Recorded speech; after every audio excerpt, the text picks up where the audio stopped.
Before you immerse yourself in tonight's terror, hit that subscribe button if you think you can handle even darker stories lurking in the shadows. You know, it's strange how life can take such a sharp turn. One moment you're on top, confident in your work, and the next you're a joke. That's pretty much what happened to me. I used to be a historian, well, I still am technically, but my focus was always on ancient myths and rituals. You know, the weird stuff that people tend to dismiss as just superstition. And there's one legend that really stuck with me, one that I thought could change everything. The legend of the Hungry Graves. It's a local story about a cemetery not far from here. They say the place is alive, that it feeds on the living. I know, it sounds insane, right? But I thought I could prove it. I wrote my whole thesis on it, dug into old records, interviewed people who swore they'd something strange at the cemetery. I even tracked down stories of people who'd vanished after visiting, and I put it all together in my paper. I was so sure, so damn sure, that I was onto something huge. But no one took me seriously. The university laughed me out of the room. My colleagues turned their backs. They called me crazy, said I was chasing ghosts. They didn't understand, though. I wasn't just talking about a spooky old cemetery. I was talking about something much darker, something far beyond what anyone could comprehend. That's when everything started to fall apart. My career, my reputation, gone in an instant. Honestly, I couldn't let it go. I couldn't let them be right.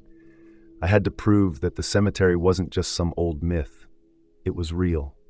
And that's why I ended up here, working the night shift at the cemetery. I know it sounds insane, but I figured I could get answers if I spent enough time here. Plus, I've got a personal reason for being here too. A mentor of mine, someone I respected a lot, disappeared while researching the same thing. His name was Dr. Samuel, and he was brilliant. He was the one who really opened my eyes to the possibility that there was something to the legend. He got obsessed with it, just like I did, and one night, he just vanished. I heard rumors that he'd gone too deep into his research, that he'd found something he shouldn't have. I still don't know what happened to him, but I've always wondered if he found something that pulled him in, something that took him. And now here I am, walking the same path he did, hoping I can uncover the truth. I need to know what happened to him, what drove him to disappear, and maybe, just maybe, I can prove that the cemetery isn't just an old legend. I have a lot riding on this, more than I'd like to admit, but I'm not backing down. Not now. Not when I'm so close to the answers. So, here I am, standing in this cemetery, staring up at the moonlit sky. It's not the peaceful place you'd expect. There's something off about it. Maybe it's the way the wind moves through the trees, like it's whispering secrets, or maybe it's the way the gravestones seem to shift, just slightly, as if they're watching me. I don't know, but I'm here, and I'm not leaving until I get the answers I need. When I first started, I was given a list of rules. At first, I thought they were just some creepy superstition, but after everything I've seen so far, I'm starting to wonder if they're more like warnings. Things I have to follow, or else... Here they are, the rules that govern this place, and I follow them because I don't want to end up like Dr. Samuel. I don't want to vanish without a trace. Rule 1. Never walk between two graves marked with black candles after sunset. Rule 2. If you hear your name whispered, chant the phrase, "I am already taken," and keep walking. Rule 3. Only clean the mausoleums at night, never during the day. Rule 4. Leave a single coin on the statue in the center every midnight. Rule 5. If a grave looks freshly dug, leave immediately and call the caretaker. Rule 6. Do not look into the open grave. I've been keeping all these rules in mind, hoping they'll protect me, hoping they'll lead me to the truth. But the more I follow them, the more I realize they're not about protection, they're about something else, something darker. I remember the first time I saw it, those black candles. I hadn't placed them, but there they were, flickering on the gravestones as if they'd been waiting for me. It was late, just past sunset, and the air felt thick, heavy in a way that didn't feel natural. I'd been walking the grounds, trying to get a feel for the place, making sure I was checking everything off the list. But when I reached the area near the old section of the cemetery, that's when I saw them. Two graves, side by side, each with a black candle perched on top, casting eerie, unnatural shadows across the stones. They weren't there before. I was certain of it.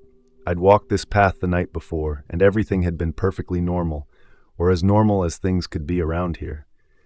But now, these candles were burning brightly, their flames flickering against the night like they had a mind of their own. I froze, staring at them. The rules came back to me in a rush. Never walk between two graves marked with black candles after sunset. I didn't need to be told twice. I knew what it meant. The way those candles burned, I could almost feel the weight of them, like they were pulling at me, urging me to do something I shouldn't. I turned to go around, taking a long detour to avoid crossing between them. But as I did, something caught my attention. It was faint at first, like a soft rustling in the ground, a muffled sound. Then it grew, slowly, like the air itself was vibrating, sobbing. It wasn't just a sound, it was a feeling. The sobs echoed around me, deep and ragged, as though someone was crying from beneath the earth itself. The hairs on the back of my neck stood on end, my heart hammering in my chest. I turned back, searching for the source, but the cemetery was still, the night still and quiet. The sobbing grew louder, more desperate, and I felt it, right there in the pit of my stomach. A primal terror, like something was trapped, suffocating, just below the surface. It wasn't human, I could tell. The sound was wrong, distorted, like the person crying was too far gone, too lost to be anything but part of the grave itself. I looked around, half expecting to see someone, but there was no one. The cemetery was empty, and yet the sobbing continued, growing louder and more frantic with each passing moment. I had to force myself to keep walking, to ignore it, but the sound stuck with me. It stayed in the air, in my mind, as if it had seeped into the very soil beneath my feet. Every step I took felt heavier, like the ground was pulling me back toward that sound, toward whatever was weeping in the dark. I couldn't help but glance back once more before I turned the corner. The candles were still burning, their flames dancing in the wind. I kept walking. The night was quieter than usual when I started my patrol. The moon was hidden behind thick clouds, casting the entire place in shadows. Was near the old section of the cemetery when I noticed something strange on the ground, a collection of ash. It wasn't just a random pile here or there, but it had formed a perfect circle around me. The ash was scattered in a way that felt deliberate, almost as if it had been placed there for a reason. I hesitated, standing still for a moment to study the circle. It wasn't there earlier. I'd walked this path countless times, and I would have noticed if something had disturbed the ground. But there it was, untouched except for the ash. Then, without warning, the ground inside the circle shifted. I couldn't see it at first, but then, gradually, fiery handprints began to emerge from the ash. They weren't shadows, but actual flames, flickering and stretching toward the sky. Each handprint looked as though it had been burned into the earth, then lifted itself out, reaching for something, or someone. I took a step back, instinctively pulling my arms tighter against my body. But the flames weren't just dancing in front of me. They were reaching out, their scorching tendrils brushing against my skin. A sharp, stinging pain shot up my arms, and I looked down in horror. Handprints. Raw, red marks were burned into my flesh, as though someone had pressed their hands into my skin. The pain was immediate, intense, and I could feel the heat lingering on my skin, even as I stumbled backward, away from the circle. I tried to rub it away, but it wouldn't go. The marks only deepened, their shape more distinct now. It was like someone, or something, had left a permanent mark on me, claiming me, reminding me that I wasn't alone out here. I spun around, desperate to get away from the ashes, but the handprints in the air didn't disappear. They continued to rise, always just out of reach, as though they were trying to pull me back into that circle. I couldn't stay here any longer. The feeling in my gut told me that if I didn't leave now, whatever had left those marks would follow me. I turned and ran, my feet slamming against the ground, the sound of my breathing heavy in my ears. But no matter how far I ran, the pain in my arms didn't fade. The handprints were still there, burned into my skin, and I knew, without a doubt, that I had crossed a line I couldn't uncross. I was running, my feet pounding the ground beneath me, the sound of my breath echoing in my ears. The marks on my arms still burned, and the handprints from the ash circle had left their mark on me, physically and mentally. I couldn't shake the feeling that something was still out there, following me, watching me. It wasn't until I reached the mausoleum section that I slowed down, forcing myself to catch my breath. My legs were sore, but the adrenaline kept me moving. I'd already passed the old family crypts when I heard it again. This time, the whispers weren't just a faint sound in the distance. They were right there, surrounding me. Isabel. It was my name again, clearer this time. I froze, my heart stopping for a beat. The voice wasn't from behind me, or even in front. It seemed to come from the stones themselves, from the mausoleums rising on either side of me, like the very air was thick with it. I looked around, my eyes darting frantically, but I couldn't see anything, just the darkened graves and the crumbling mausoleums standing tall and silent. Isabel. The whisper came again, louder this time, and then I heard another voice join in, a second one, just as clear. Isabel. And then a third. They kept repeating my name, overlapping each other, twisting through the air, as if a dozen voices were pulling at me from all directions. It was like a chant, soft, rhythmic, and relentless. I could feel my chest tightening, my breath getting shallow. I stumbled back, but the voices followed, ringing in my ears. I had to silence them. I had to do something. Then, the words from the rules came to me, the one that had been drilled into my head since I first set foot in this cursed cemetery. If you hear your name whispered, chant the phrase, "I am already taken," and keep walking. I wasn't sure if it would work. I wasn't sure of anything anymore, but I had to try. So I took a deep breath and said the words, my voice trembling as I muttered, "I am already taken."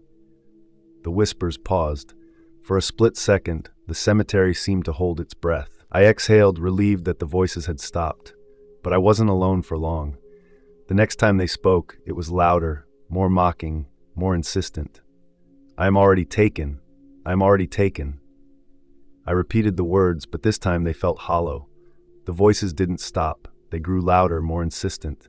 I could almost hear the laughter behind them, like the voices were toying with me, testing my resolve. It felt like they were taunting me now, daring me to break the rule. The ground beneath my feet shifted. I felt it. Something was stirring, something that had been waiting. A deep tremor rumbled through the earth, almost as if the cemetery itself was awakening. The whispers grew louder still, their mocking chorus filling the entire cemetery. I couldn't stop now. I had to get out. But no matter how fast I walked, the voices followed, always just a breath behind me. I had barely managed to shake the echoes of those voices when I reached the center of the cemetery. My legs felt heavy, my mind clouded by the unsettling encounter with the whispers. But I still had one rule to follow: place the coin on the statue at midnight. The clock tower in the distance chimed, its sound carrying through the still air. It was time. I dug into my pocket and pulled out the single coin. My fingers were trembling, but I forced myself to walk up to the statue. The figure before me, carved from stone, stood tall and imposing in the moonlight. Its eyes, hollow and unblinking, seemed to follow me as I approached. I tried not to look at them, focusing on the task at hand. As I reached out to place the coin on the pedestal, something caught my eye. A movement. A shadow, just beyond the light of the statue in the far corner of the cemetery. At first, I thought I was imagining things, but then I saw it clearly. A figure, dressed in dark, tattered clothing, crouched over a freshly dug grave. The figure's hands were moving rapidly, shoveling dirt, and the motion was so unnatural it looked almost frantic. I froze, my heart hammering. For a brief moment I considered turning away, but something in me, something deep and nagging, compelled me to move closer. I took slow, cautious steps, my breath shallow. The closer I got, the more I could see the figure's silhouette. It wasn't a caretaker or any worker I'd seen before. This was something else. I stopped a few feet away from the grave. The moonlight barely touched the ground, but I could see the freshly disturbed soil, dark and moist. I could hear the scraping of the shovel, the sharp sound of metal against earth. And then, as if the night itself had taken a breath, the figure paused. I watched, frozen, as the figure straightened up, his hands lifting from the dirt. And that's when I saw it. Something was wrong. The grave wasn't just empty, it was breathing. The earth itself seemed to shift, like it was alive. The soil writhed and moved as though something was stirring beneath. A skeletal hand clawed its way up from the dirt, pale and gnarled, fingers stretching toward the air. desperate for freedom. I wanted to scream, to shout, but my voice caught in my throat. The hand pulled itself back into the grave, disappearing in an instant, as though the earth had swallowed it whole. The figure, the one who had been digging, stood still for a moment, looking at the grave.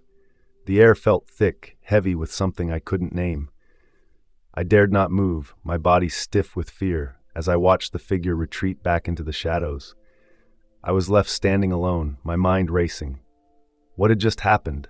What kind of thing could drag itself from the earth like that? But then I looked down at the grave. The name carved into the stone, my name. I couldn't tear my eyes away from the grave. The name carved into the stone, my name, seemed to glow under the moonlight. It felt like a warning, like something was trying to pull me in. I stood there, heart pounding, my body frozen, unsure of what to do. But then I heard it, a scream. It was distant at first, barely audible over the sound of my own breath. But then it came again, louder this time, more desperate.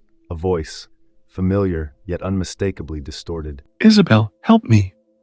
I felt the blood drain from my face. The voice was unmistakable.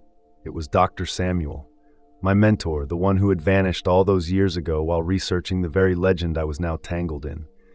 The voice grew louder, the desperation in it more piercing. You were right all along. I'm alive. Please, help me.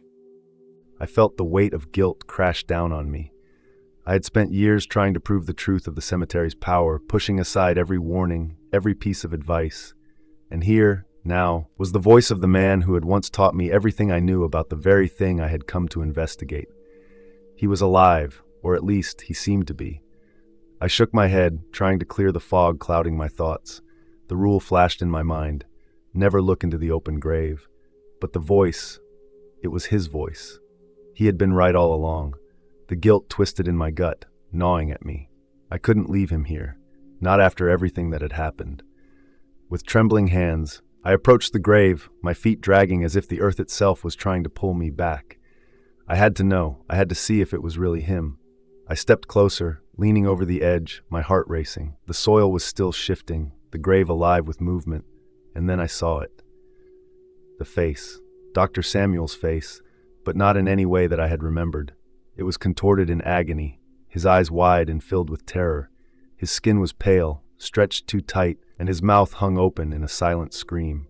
Tendrils, dark and writhing, snaked around his face, creeping from the grave and latching onto his body. The sight was enough to stop my breath. His voice rasped, barely audible through the twisted mess of tendrils that clung to him.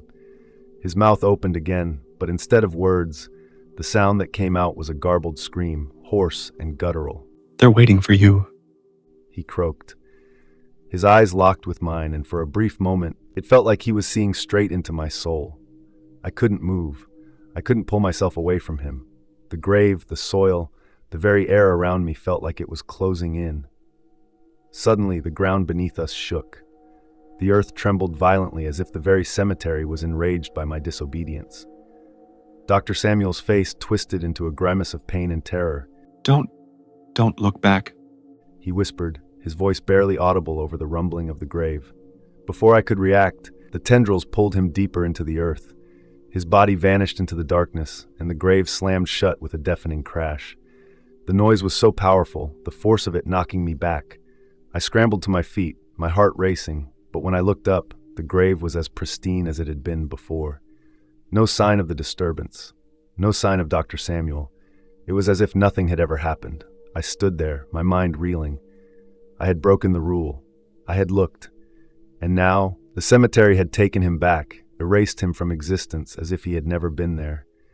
I stumbled back, my breath ragged, fear settling in my chest. The whispers returned, louder now, and this time I couldn't tell if they were coming from the cemetery or from deep within my own mind.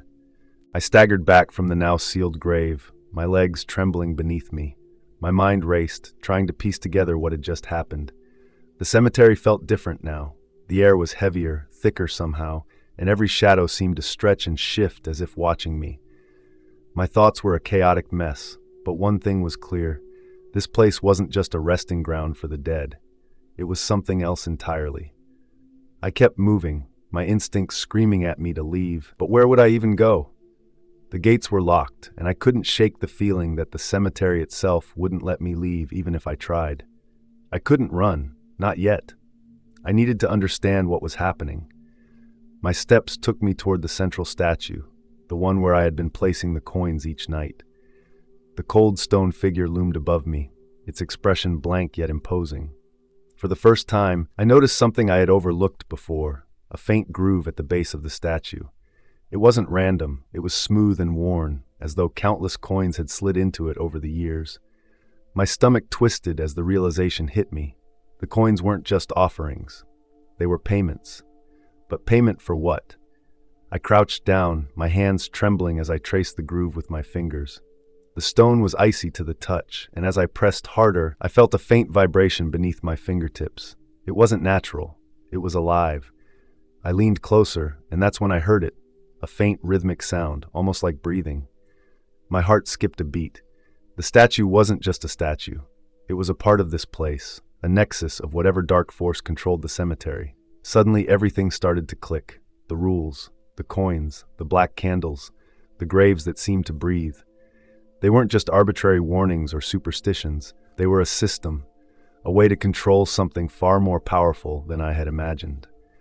The black candles weren't just markers. They were lures, traps for those foolish enough to disobey. I thought back to the graves I had avoided, the whispers I had ignored, and the figure I had seen digging my own grave. The cemetery wasn't just feeding on the dead, it was feeding on the living. And my name on that grave, it wasn't a warning, it was a promise. I was next. I stumbled back, the weight of the realization crushing me. The cemetery didn't just trap souls, it consumed them. Dr. Samuel's screams echoed in my ears again, his words replaying over and over. He wasn't just calling for help, he was warning me. But why me? Why now? I didn't have time to dwell on the question. The wind picked up, carrying with it the unmistakable sound of whispers. They were louder now, more insistent, and they seemed to be coming from all directions. I spun around, my eyes darting to every shadow, every flicker of movement. Isabel. The sound of my name sent a jolt of terror through me. The voices were getting closer, circling me like predators. I took a step back, but my heel caught on the edge of a grave, and I nearly fell. I had to get out of here. I had to find a way to break free before the cemetery claimed me like it had claimed Dr. Samuel. But how? The rules had kept me alive so far, but they weren't going to save me now. Not when the cemetery had already chosen me. My mind raced as I searched for an answer, any answer. And then it hit me. The black candles. They were the key. If the candles marked the graves of those the cemetery had claimed, maybe they also marked its power. If I could destroy them, I might be able to weaken whatever was controlling this place. I turned and ran, the whispers growing louder behind me.